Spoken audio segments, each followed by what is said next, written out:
Grand Duchess Maria Theresa of Luxembourg participates in a telethon in Kirchberg. Prince Albert II and Princess Charlene of Monaco attend a youth rugby tournament in Fontvieille. Infanta Sofia of Spain confirmed to carry out her first solo engagement in Madrid. And Princess Isabella of Denmark celebrates her 17th birthday. All this and much more coming up next on your Royal Daily News. Good afternoon, everyone. I hope you're doing well. My name is Alexandra, and welcome to your Royal Daily News for Sunday, April 21st, 2024. In Copenhagen, Her Royal Highness, Princess Isabella of Denmark, is celebrating her 17th birthday. Born Isabella Henrietta Ingrid Margrethe, Princess of Denmark, Countess of Montpezat in Copenhagen on April 21st, 2007, she is the eldest daughter of their Majesties King Frederik X and Queen Mary of Denmark. On the occasion of her special day, the Royal Court of Denmark released new photos of the princess, along with the royal family's only dog, Coco, taken by Her Majesty the Queen at Frederick VIII's palace at Amalienborg. In a statement from the Royal Court, it noted that the princess will be celebrating her birthday with family and friends. Happy birthday, Princess Isabella. I hope you had a wonderful day.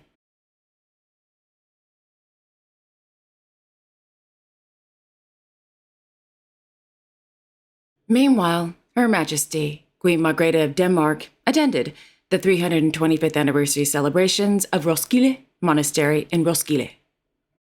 The monastery dates back to 1232, when it was consecrated as a monastery for the Dominican order. According to an article from the Danish Center for Manor Research at Aarhus University, quote, after the Reformation in 1536, the monastery was closed down, and its lands were included under the crown. In 1699, the Roskilde Noble Virgin Monastery was established as the first Danish secular foundation for unmarried noble women.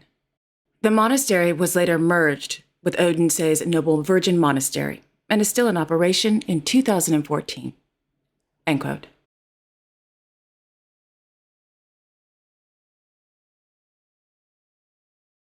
On Thursday, the Patrimonio Nacional announced a new photography competition entitled Objetivo Patrimonio, Concurso de Fotografía Infanta Sofía. The competition is held under the patronage of Her Royal Highness Infanta Sofia of Spain.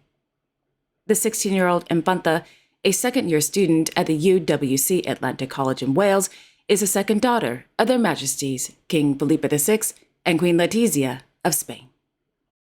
According to a press release from the Patrimonio Nacional, it notes, quote, with this initiative, the institution seeks to disseminate and share through images the rich historical, cultural, and natural heritage of our country, and specifically the royal sites it manages. The photographs will have as their main subject any of the spaces and collections managed by the Patrimonio Nacional and will be divided into three categories: palaces and monasteries, natural spaces, and royal collections. All residents of Spain of legal age may participate. The winning photographs will be included in a specific microsite about the contest that will be shown on the Patrimonio Nacional website and will be a part of a traveling exhibition. End quote. The deadline for the competition is September 30th. The awards ceremony will take place sometime in October, with Infanta Sofia presiding over the awards presentation.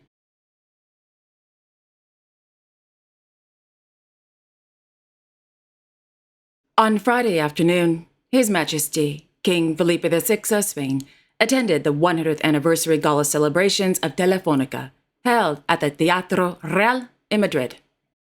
Telefónica is a telecommunications company based in Madrid that provides services to the Kingdom of Spain and the Republic of Portugal.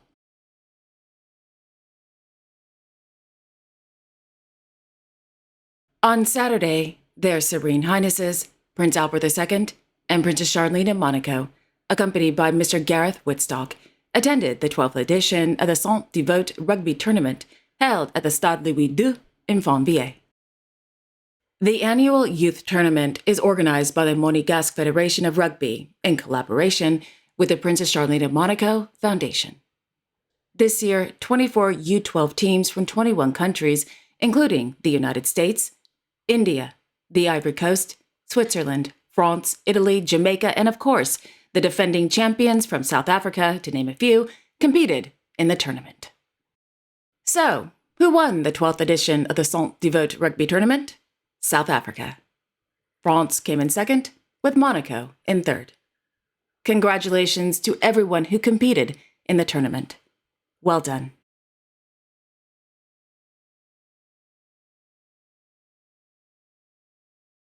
This afternoon in Amman, His Majesty, King Abdullah II of Jordan, as Supreme Commander of the Jordan Armed Forces Arab Army, watched a civil defense exercise from the Operations and Control Building of the Directorate of Public Security. According to the Royal Hashemite Court, the king was briefed on, quote, the exercise, which covered wide geographical areas of all Walla and Dead Sea regions, as well as the use of advanced technologies to enhance protection and search systems, including drones and the Scuba Jet Pro torpedo device. End quote.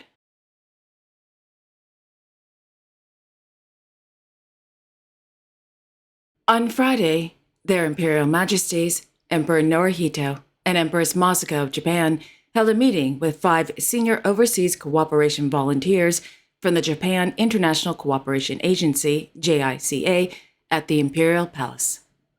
According to the Imperial Household Agency, the volunteers recently returned from their, quote, dispatched destinations in developing countries, such as Laos and Micronesia. One senior volunteer was dispatched to Argentina. The 5 people were dispatched as midwives, pharmacists, elementary school teachers, and music and kendo instructors.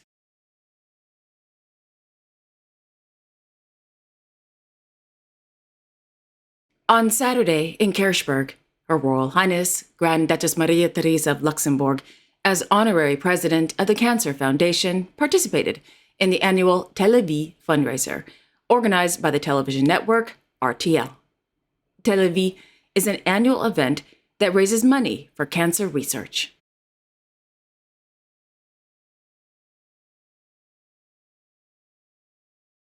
On Thursday and Friday, their Royal Highnesses, Hereditary Grand Duke Guillaume and Hereditary Grand Duchess Stephanie of Luxembourg, along with their 2 sons, Prince Charles and Prince Francois of Luxembourg, attended the 60th edition of La Biennale di Venezia.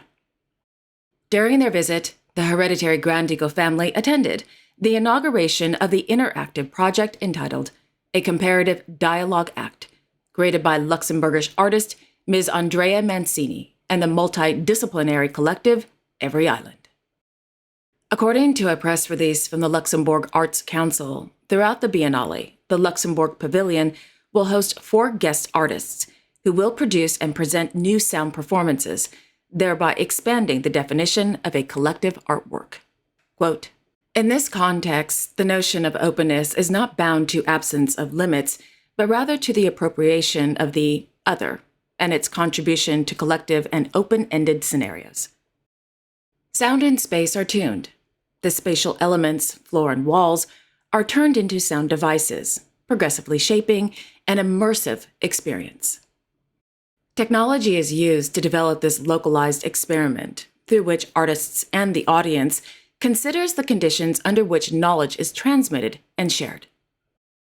The title, A Comparative Dialogue Act, encapsulates the nature of this experimental project, an exploration of diverse sonic languages, and a contemplation of dialogue into the immersive world of sound as a tool for negotiation. The pavilion is at once the space where the soundscape is produced and where it is played, the studio and the stage, in a gesture of radical transparency. End quote.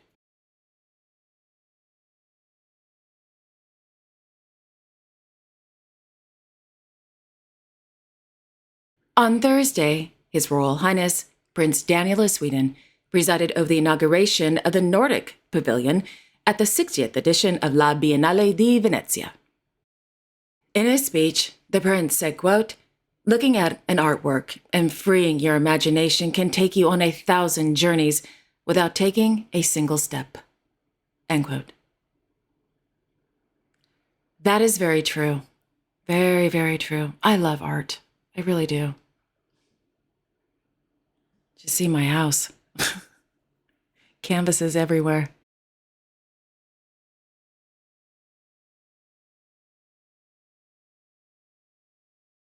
And finally, Her Majesty, Queen Camilla of the United Kingdom, as patron of the Save Lives charity, held a meeting on Tuesday with young pioneer changemakers from the Save Lives charity at Buckingham Palace. According to Buckingham Palace, the changemakers are a, quote, group of 14 to 20-year-olds who assist in guiding the charity's response to issues facing young people, with a particular focus on exploring and promoting healthy relationships. The group decided on their name to give a voice to those who are overlooked, ignored, or silenced when addressing important issues, end quote.